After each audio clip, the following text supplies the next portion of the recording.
Hi guys, and welcome back to another video.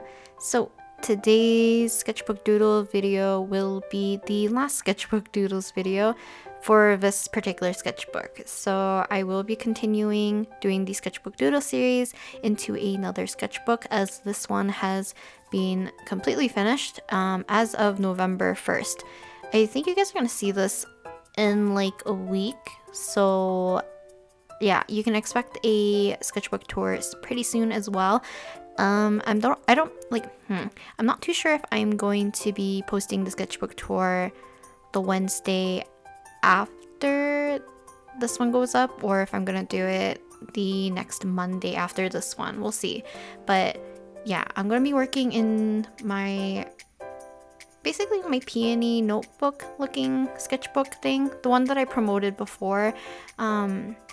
I'm going to be working in that one, but for today, let's talk about what I'm going to be doing. So today's video is quite long. It's 25 minutes long, and the reason being is because I put in 3 different time lapses.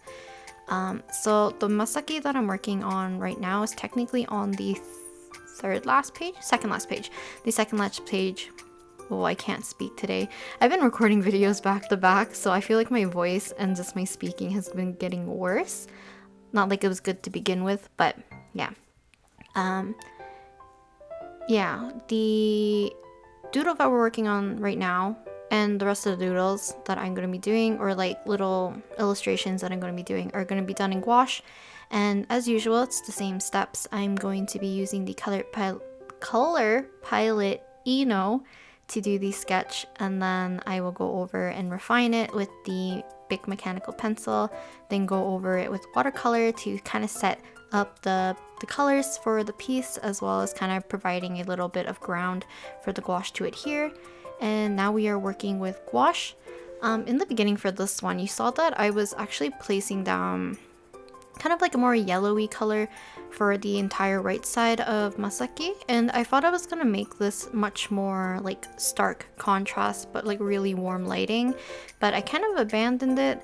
I've been having a little bit more of like a love-hate relationship with gouache again, and I think it's due to my patience. We'll see how well I will use gouache in the new sketchbook thing that I'm gonna be doing a little bit later, because that paper in that notebook is quite thin, but I can still paint in it. I can still do watercolor. It just buckles a lot more, so we'll see how this works out. This piece definitely tested my patience a little bit. Actually, the first 2 time lapses, you're gonna see me struggle for a bit. The last one was a little bit more easy, and I was definitely more happy with like the concept and how I planned it out compared to this one and the next one. So this one I just wanted to draw Masaki kind of like in winter attire, and I decided to change the colors a little bit last minute. So I'm making his scarf like a lot darker, and to be honest, at this stage I was getting really fed up with the colors I was mixing. I've said this previously, but I really haven't cleaned out my palette, and for me it's really showing now. I haven't been getting a lot of like lighter pure colors as much, except for like whites and yellows, but that cream color was... I should have been able to mix it more easily, but I didn't, so I opted more for this almost burnt sienna yellow ochre color. Oh, you can see it's the next day, because the doodle on the left is now finished, because I was doing it kind of for like the Inktober thing. I had it pre-sketched because I knew I wanted to have all the Inktober-ish challenges kind of all together into the sketchbook. I didn't want to make 1 or 2 of the doodles into the next sketchbook, so I kind of pre-planned that one. And yeah, for this one, I think I'm definitely glad I finished it. There was that, like, at some point, I think when I first ended the first clip was when I was like, I'm done with this piece. I'm not gonna go back to it. I'm probably just gonna abandon it. Maybe I'll just take like a fine liner and go over it. But the next day, which is this day, I decided to come back and, you know, finish it up with a fresh mind. But for me, that meant that the next piece was gonna be also a little bit with that similar energy, the energy of like, I'm gonna abandon this, I really don't like it. And because I had to do it all in one day, it definitely took a toll on me, because I think this is on day 30, so this is on October 30th, I think. And then let's see, Masaki was like the, how am I explaining this? The current painting footage I'm doing right now is on the 31st, I think, in the morning, and then the next page will be done on the 31st, like from the afternoon to the evening. But you know that the 31st is Halloween. Well, my family doesn't really celebrate Halloween as much. Ever since like we moved to the city, we haven't really, and my family's the type that if we're not gonna be handing out candy, we are gonna be shutting our lights off. So I was like trying to quicken my pace and try to finish things before the sunset and before we had to shut the lights off and stuff and go hide in a different room that doesn't face like the street. But luckily, I think most of the kids and stuff in our neighborhood already knows that our family doesn't really do it, so it wasn't that big of a deal. But yeah, for the most part, I kind of wish I didn't do the texture of the scarf like I did. In my mind, I do know what kind of like the little ribbing of scarves look like for the most part. Like I know, I think 2 different patterns, and this is not one of them. I think if I shrunk the pattern to be thinner and put kind of extra little, I don't know what they're called, but like the 2 extra things of like ribbing in between those little X braiding looking stuff, I think it would have looked more like a scarf texture rather than just weird crisscrosses on some piece of fabric. But I think in the end, I actually really do like this one, and especially like with the other things surrounding on the page, he really stands out. The doodle on the bottom, I decided not to paint because I didn't want to torture myself, and the doodle on the left is also fairly incomplete other than like, I think it's like his headshot was everything that I colored and decided to ink. So yeah, I feel like nothing I'm saying is like coherent anymore. This is the 3rd video I'm filming today, and it's probably a bad idea. I'm trying to pre-film videos as much as I can so I can take a break, but I think it's backfiring a little bit. We'll see. And it didn't help that the Procreate thing is causing me to have a little bit of a dilemma. So yeah, I'm gonna have to find a workaround for a little bit. And I'm trying my best to plan streams a little bit better, because I can definitely stream, I guess it's for you guys, last week. But yeah, I had a lot of fun actually working on this on the 2nd day, so I'm glad I definitely took a break, take a breather. It's kind of like one of those pieces that you really needed to step away from and come back with a fresh mind, because I think I came into it with such a bad mindset that it just caused me to spiral deeper and deeper into hating this piece more and more. But I think it actually looks quite pretty. I don't really draw Masaki kind of with this more almost neutral expression. I don't know how to explain it. I usually draw Masaki very happy. Actually, I draw a lot of my characters very happy. I don't know. I think because I use it more as an outlet to project emotions, maybe. I like to draw people happy and go lucky, kind of calm or peaceful. So that's what I like to gravitate towards. But drawing someone a little bit more like solemn or just a little bit less expressive, just kind of more neutral, I don't do too much. Okay, I have a lot of feelings about this one. Am I gonna do the voice recording all in one sitting? Let me take a break. Give me 1 second. I didn't realize how long 25 minutes is gonna be, so I'm probably gonna keep taking breaks in between voice recordings, even though usually for Sketchbook Doodle videos, I kind of like doing more like free for all for voice recording, where it's just me rambling about anything. It's just a little bit less pressure for myself, and as well it's just, I feel like these kinds of videos for me are like more relaxing to edit. They're a little bit more freeing, I guess. Maybe it's because it's a little bit less effort and it's just kind of me experiencing and watching the time lapse with you guys, because sometimes the footage is from a while ago and sometimes the footage is like fresh in my brain. So, but it's still fun to watch, like overall, a whole time lapse of your own stuff too. So yeah, I kind of enjoy doing this, like this, I guess. But yeah, my thoughts and feelings towards this piece is not so great.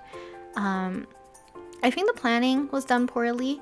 I remember seeing a picture on Pinterest, and it's like of this really kind of like suave looking dude, and he has like this cool jacket that looks like it's being like kicked back or pushed back. And oh, apologies for the lighting changes and kind of like minimal, I don't know how to explain it, like shadows casting over the drawing the entire time. Last time, like I said, this one is kind of filmed in the late afternoon to early evening, so I was fighting with the sun setting.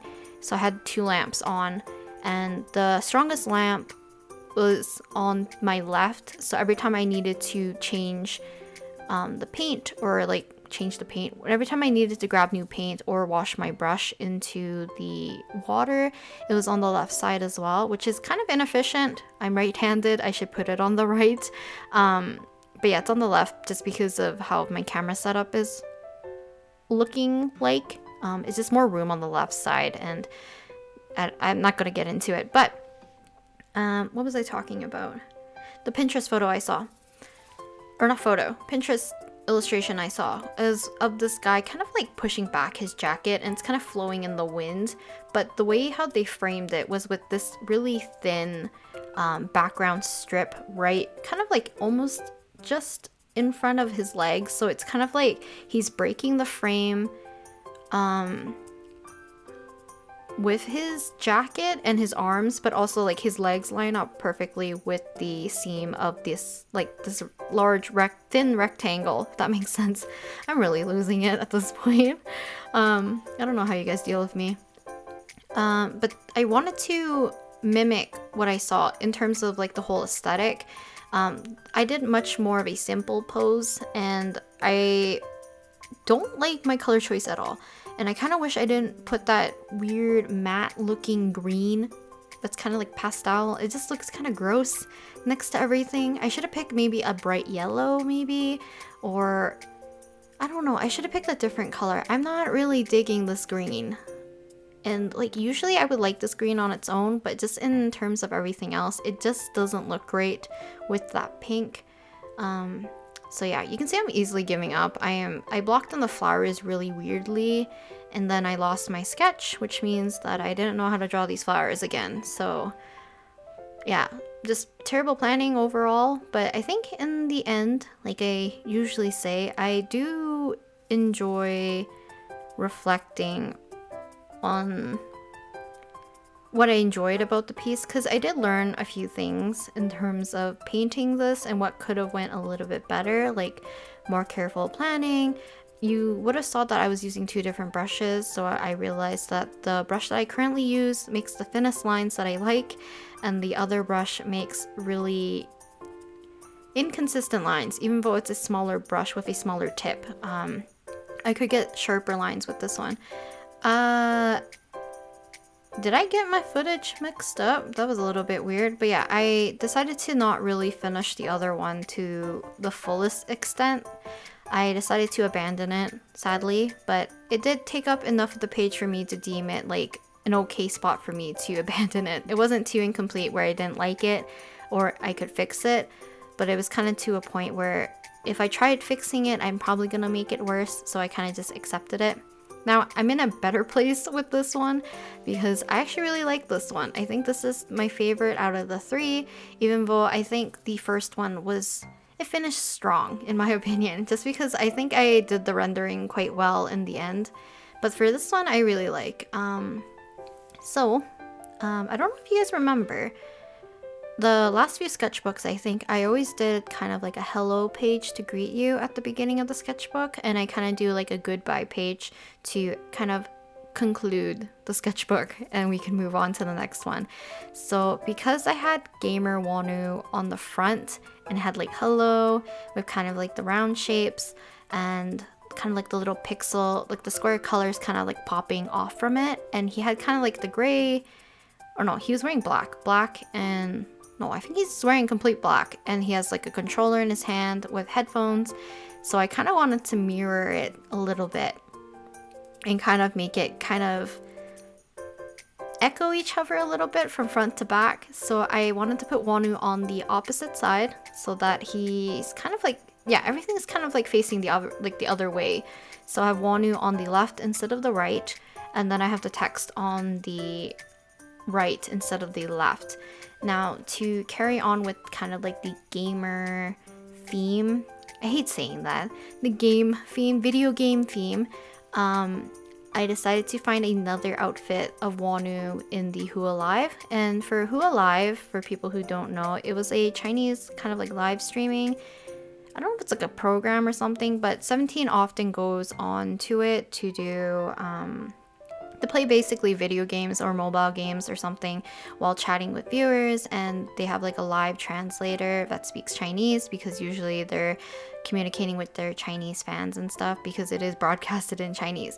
So he has some really cute outfits that I really like, and I always love drawing Wonu kind of with like tech or video games or like plants or stuff. He has like a very soft yet nerdy aesthetic that I love. So I wanted to draw the other outfit that I really like. The other one's kind of more like leather jacket, kind of cool guy. This one's definitely more soft and a little bit more subdued. So yeah, I once again did everything with watercolor first, and then I am going to do everything in gouache to make sure that things come out really clean and it kind of pops out from the page. On the right side, I have the text for game over. I should have put game start on the other one. That would have been really cute, but it was kind of like, it didn't cross my mind until now. And it was already too late because I put like a bunch of stickers and stuff on the inside cover anyways. But yeah, I had an easier time painting this. You can see wow. You can see that I had an easier time transitioning the color of his hair, much more easier than previously for Masaki and stuff. And I'm not sure if it's because I planned it out with watercolor a little bit more. So it was much easier for me to pick out blues and kind of like this brown, kind of like burnt umber to more of a yellowy ochre, burnt sienna color to the left. But I really like it already, so it didn't take me much longer for me to render the hair. I think I just added a few more dark areas and then a little bit of line art, then we were good to go. Yeah, I decided to give him a white controller instead, just because the way how he's holding it in his hand, it would have overlapped with the black. And like I was trying to avoid with the overlap of the black controller and the black of his cardigan, I accidentally melded his entire elbow, arm, forearm area into his rib cage or like the side of him, so it kind of isn't clear where his cardigan starts and stops compared to where his arm is. But I don't know, that's like the small thing I would have fixed. I had to keep turning my sketchbook so I could paint the little kind of like pixel lettering for the text, just so I can get a little bit of cleaner edges. I do go back in with white gouache to kind of clean up some miscellaneous little like spots that kind of poke out, especially for like the orange to yellow. I don't think I really fixed the blue as much. But yeah, I was trying my best to kind of find colors to... I wasn't really blending the colors. I don't think I showed a close enough look to it. You probably have to wait until the sketchbook tour, but I kind of did these little like... It feels like in pixel art where you kind of do dithering, except for I did it with kind of like horizontal or vertical lines, so it made it look like from far away that there's a gradient. So it was much easier for me to do that instead of trying to blend the colors, because I am a noob at gouache in terms of like blending and just like overall painting. So yeah, that was an easier fix for myself. Yeah, I think the text really helps brings it all together, because even though I do like the painting of Wonu, I love adding text to like sketchbook pages or doodle pages or anything that kind of gives context or makes it a little bit more like fun. It feels more like, sometimes if you do like text overlapping figures and stuff, it kind of feels more like comic booky or like manga-esque, where like your speech bubbles or text kind of covers or gives emphasis. I really love like the dynamicness of like text. Even though like a part of it is like could be more overbearing, I do think it stands out quite nicely. I decided to do pink and blue at the bottom just for carrot colors, and the game over colors, I was gonna do individual colors of like red, green, blue, and yellow, I think, across, but I thought this would look better. I saw, like, basically I went into Google, I searched up game over and clicked on images, and I was just sifting through what I could find, and the one I found was, I think it was a pink and purple gradient for all of the text for game over, and it looks so pretty, so I decided to do kind of a gradient for 2 different colors. And I do like kind of like orange or gold with kind of like a navy blue. I think it looks really pretty. Another one I could have went with was maybe orange to red, would have looked nice with the blue to like a navy blue, or even blue to purple would have looked nice. But yeah, I am happy with my choices for this one for the most part. Even painting his sweater, I didn't have too much gripes with. Usually painting clothes is a hit or miss for me. For some reason, I think it's Masaki's clothes that I have struggled more with, which is a little bit weird. Because his is much more simple clothes. It's basically just one block of color in terms of his sweater. And then Wanu's has like white seams on it, but it kind of just looks like I left highlights or like rim lighting for some of it. I mean, part of it is like kind of like rim lighting because on the left arm it's supposed to be, and his top part of his shoulder is, but like the part of the collar and the bottom of the sleeves, or the cuffs of the sleeves, were supposed to have like white around it because that's the design of his cardigan, but it doesn't really matter as long as you guys aren't giving context to actually what it looks like originally. This looks fine. I'm adding in the cord for his controller, and then I realized that I haven't done line art for his face either, so I'm gonna have to do that as soon as I can. I do like how I rendered the headphones. I think it looks really nice, kind of with the warmer tones, the gray colors, and then the starkness of the black and gray for kind of like that squishy part of the headphones. But yeah, for the most part, this one kind of went a little bit more seamlessly. It did take me a while to paint. I think it took me, is it 2 hours, 3 hours to paint? 2 to 3 hours to paint.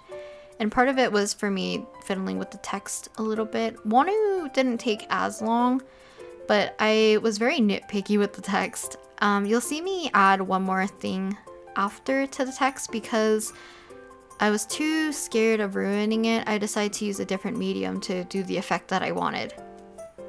Oh, you probably didn't notice unless you were paying attention to the beginning of this one. He has glasses as usual, so I decided to throw in a little bit of shadows onto his skin before we do the outline. I decided to add a little bit of kind of the ribbing of his sweater just to give it a little bit more texture because the colors were a little bit plain on his sweater, so I thought it'd be easier to do so. And I had a lot of extra brown paint. You can see how gross my palette is on the side. So yeah, there's like a lot of dark colors like navies, a lot of browns and forest greens, and just like gross colors. On like the upper part of my palette is where I kind of mix a lot of more like lighter colors or pure colors, but it's kind of like a free-for-all in the main mixing tray. I kind of do, oh geez, me and my Themis. I was like playing Tears of Themis in the middle. I think I will say it in Toma's video, but I like to set an alarm for the current mini event thing with the pumpkin collecting. I don't know if it's over by the time this video comes out, but I set an alarm from when I wake up till I go to bed. So for every 4 hours, I will have to check Themis to collect pumpkins just to maximize it. I swear, I'm in gotcha hell right now. Too much of my time goes to gotchas. But I mean, I stay at home for the most part, so it's like, it's not the worst thing. But yeah, so I'm adding white to his glasses to make sure it pops out. And this is the final thing that I wanted to show you guys. I'm adding a gray pencil crayon to do kind of like a little shadow, so it looks like the text is sitting a little bit. But I thought it was a cute detail to add. Hopefully you guys enjoyed the last the last pages in the sketchbook, and hopefully you guys look forward to the sketchbook tour. I'm just adding a little bit of last detailing, and I think that's about it. I hope you guys enjoyed watching today's video, and I'll talk to you guys next time. I apologize about my ranting and rambling again as usual, but yeah, I'll talk to you guys next time. Bye!